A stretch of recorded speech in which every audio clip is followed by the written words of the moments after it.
Good evening and welcome to OakBend Medical Center Happy Hour. My name is Donna and I am your host. I hope by participating in this podcast, you can take away valuable information that can enrich your life. We are always looking for topics of interest, so please reach out to our website or contact us by email. Today, I want to welcome Mandie Moore. Mandie is an administrative assistant at OakBend Medical Center and wears many hats during the day and is a mother and wife by night. We all struggle with the stresses, but Mandie seems to handle these perhaps better than most. We are looking for her to give us the secrets to her success. Mandie, welcome. Hi. Tell us a little bit about your background. Ooh. So with my background, went to college, graduated with a bachelor's degree in psychology. Originally, I wanted to become a marriage and family counselor, but once I graduated, that changed once I found a job in the medical field. And so I guess, it's still connected, but I found myself loving to work a different aspect of what it is that I was searching for. And so here I am today. I'm working at a hospital now in administration instead of, the counseling position that I was aspiring to seek for. Mandie, how long have you been with OakBend? So I have been with OakBend for about 6.5 years. Started in the end of June in 2014. So I've been here quite a while. And I think when you first came to OakBend, you were single. I was single, no kids, just free. And now you're married with 2 children. Yes, I am. So you have a pretty fast-paced job. Tell us kind of what your job entails. So like I said before, I do work in administration. So I am the assistant to our VP of Physician Services. And so our department, we do a little bit of everything, I always like to say. And so my job entails a little bit of everything. Manage the VP schedule, setting a meeting, taking meeting minutes, helping her over different projects or, things that we have coming up. She loves projects. So we're always doing different things outside of our regular normal job descriptions. I am currently work with our telemedicine department, and so I'll oversee that with the training of physicians and any nursing staff, any troubleshooting and things that goes on. I work with the telemedicine program. So I'm assuming that's kind of an 8-to-5 job. It is. It is an 8-to-5 job. And then you go home and have 2 children? Ooh, yes. So I have a extremely energetic 2-year-old, and then I also have a 7-month-old. And so I go from one job to the next. How do you manage a demanding full-time job and a family at the same time? I think growing up, when a lot of times in the world on TV and things like that, how they portrayed the female and the work at home life balance, they showed it as something being perfected or something being perfect, but it's not. It's super crazy, it's super hectic. And a lot of times us as women, we feel like that we have to have that perfect balance. I'm here to tell you there is no perfect balance. At times you give attention to one over the other. And so it just flexes back and forth. There's no real right way of trying to balance your work life and your home life. You kind of just have to figure out what works best for you. And so how I manage it might not be the same way that someone else might manage it, or and vice versa. But it is a struggle. Having that full-time job, coming home to 2 extremely young children that are very energetic, and then also being a newlywed, all of that kind of gets a little crazy, a little overwhelming at times. So you're known at work to be little OCD? Yes. How does that work, being that type of personality and having two little ones? That I remember when I had two little ones, my house was always in chaos and I was tripping over dolls and bears and trucks and everything else. How does that work with wanting things to be kind of organized and perfect? Ooh, that's probably the biggest struggle that I have at work. I can be a little bit OCD, but if you walked in the doors of my house today, I got stuff everywhere. And so that's probably one of the biggest things or transitions that I've had to learn with having children is, especially, you know, at the right age that they're learning, they're growing, their personality's coming up, and they're at that age to where structure it's not there. Okay. And so me being the person, I like things organized. I like things done a certain way, to look a certain way. With a 2-year-old and a 7-month-old, I mean, there's no way that you can get that done at home. You just have to understand that and to know that it's okay to not have that structure or that perfection all the time. That's probably one of the huge struggles that I've had to deal with as being a new mother. So that's how you keep your sanity. You have to adjust to being okay with the mess sometimes. Right. And like I said earlier, I mean, how the world depicts certain things out in the media, like we just have to be perfect. And as women, we have to be perfect. And, you know, we have to be okay with the mess ups. We have to be okay with the chaos. You have to be okay with feeling like I can't get this done, or, you know, and that's being as humans, those type of feelings, it's warranted.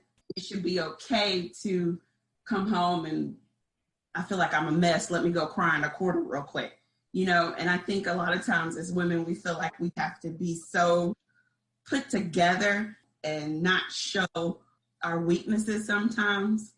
And so I grew up in a family where we have a lot of strong women and we're extremely dominant in everything we do. If you put us all in a room, about 50 people talking at the same time. Nobody can get a single word in. But I mean, growing up, we didn't see the softer sides or the more, I mean, the softer sides of women. Like growing up, I probably have only seen my mother cry once in her whole entire life. And so that's how it was growing up. You know, we were taught to, even when I'm not okay, I need to show that I'm okay. Now being a mother, I have learned that it's okay to wake up and be like, I'm not, like today's not my day. And to understand that I am human and those things happen. I'm not perfect. And to be okay, to be able to express those things to others. So I have a question. I'm going to get real personal with you here. Come on, bring it on. You've got a spouse too, and I know that y'all eat pretty healthy, which means you cook a lot. Mm-hmm. And you do this, and you're working 8 to 5. You've got these two little ones. You say you're okay not being OCD at home, but then you've got this spouse, and does he ever make you feel like you have pressure, or how does that work? Because I know I come from an older time, and my husband would say, well, you're the woman. He goes and sits at his recliner and watches his TV while I'm trying to get kids bathed and food cooked. And how do you manage? Because you're so put together. I wish I was. No, but he's very understanding. He's not the one to come in and I come home from work. We probably get home around the same time. And it's like, okay, well, you need to go cook dinner. And after you cook dinner, then you wash the dishes. And I'm over here watching TV. And so you got to cook, wash the dishes and things, and tend to the kids all at the same time. Like he's never been that type of person. If he knows that I've had a rough day, either he'll go cook or he'll be like, you don't have to cook today. Like, I'll order some food. Or if he see me having a rough day, he'd be like, okay, let me go grab the kids. Y'all come in here with daddy and y'all let mama, have some time to herself. So I really do appreciate him for that.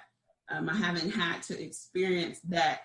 And I was just listening to a podcast Wednesday where... Hold on, you were listening to other podcasts besides ours?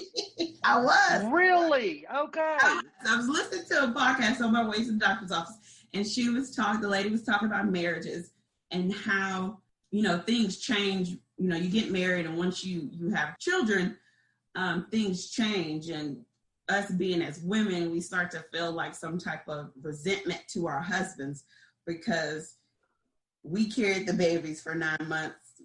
We gave birth to the children, and afterwards they're able to go back to like their normal life, to working and things like that. And so we kind of feel like that we are the only ones that have to adjust to the fact that we have these little cute little human beings around us. And she talked about how a lot of times that can cause resentments in relationships because I feel like that I've had to adjust more than him. Thankful for my husband because I haven't had to experience that. I hope I never have to experience that. But I do understand how that resentment can set in for women. So in that, what advice do you give to our male listeners and our female listeners? Because we all go through different ways. I mean, how do you have that woman that is so frustrated with everything? How do you tell her to deal with that? Well, with both, I think communication is key. Communication is the basis of everything.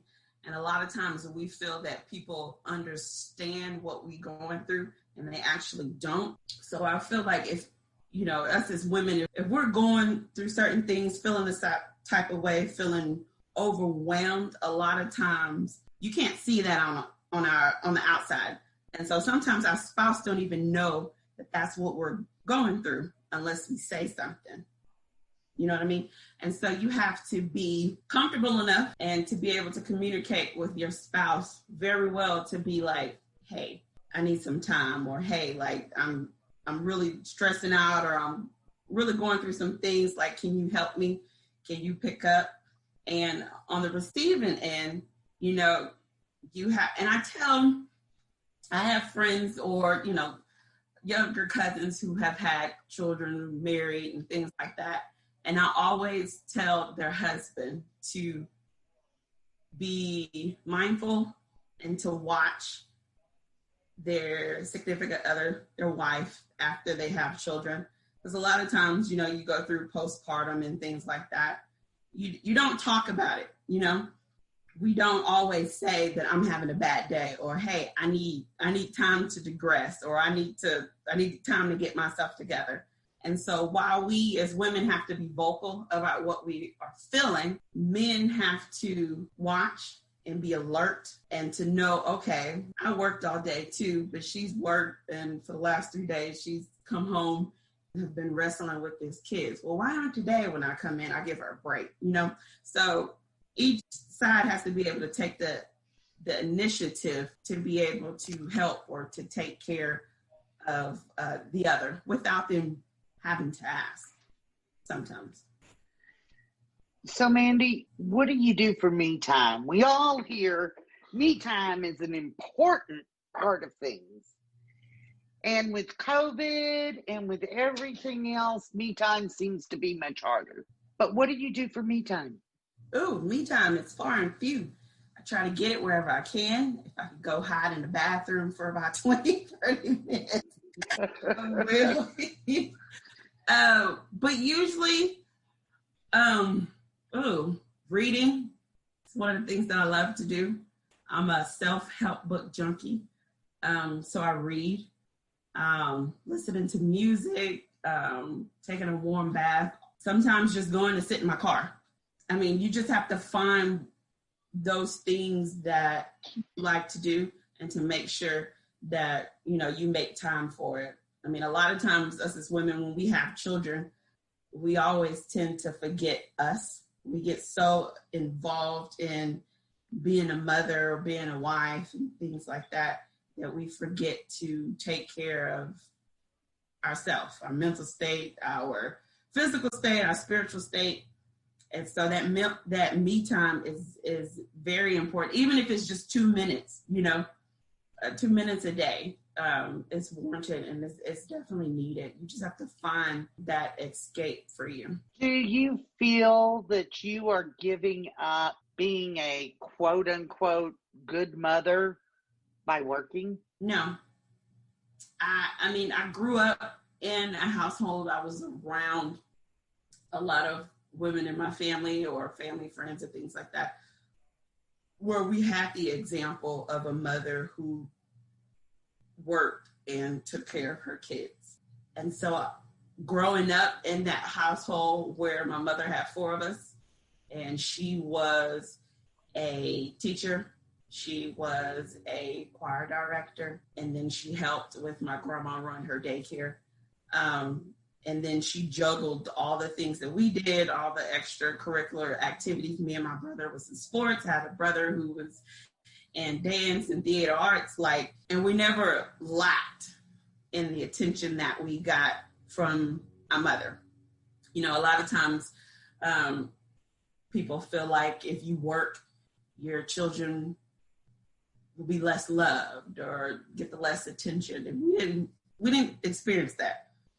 My mother still made, even though I'm sure that she was definitely tired at times, I cannot say that she ever lacked in caring for us or making sure that we had the love or making sure that we had the attention and the things that we needed.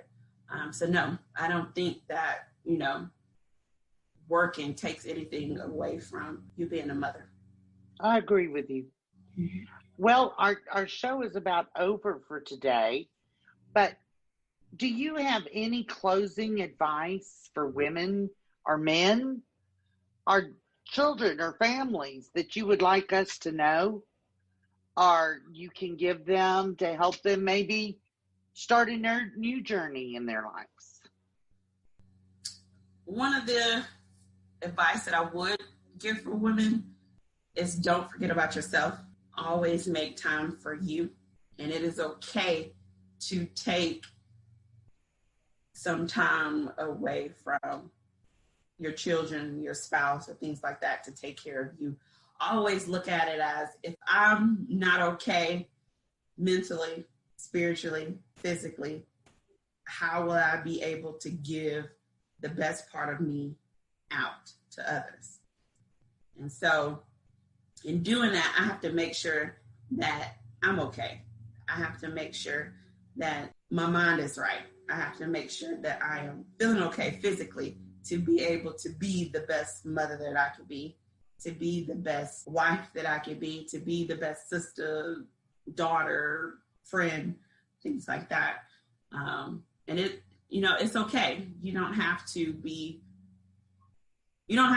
make it seem like you're being selfish. Mandie, I want to thank you for sharing your story and your wisdom with us. Mm-hmm. And a big thank you to our listeners. Beginning now, I ask all of our audience to set an intention and a relentless focus on living your life as the greatest person you can be in all situations. Thank you, and have a great weekend.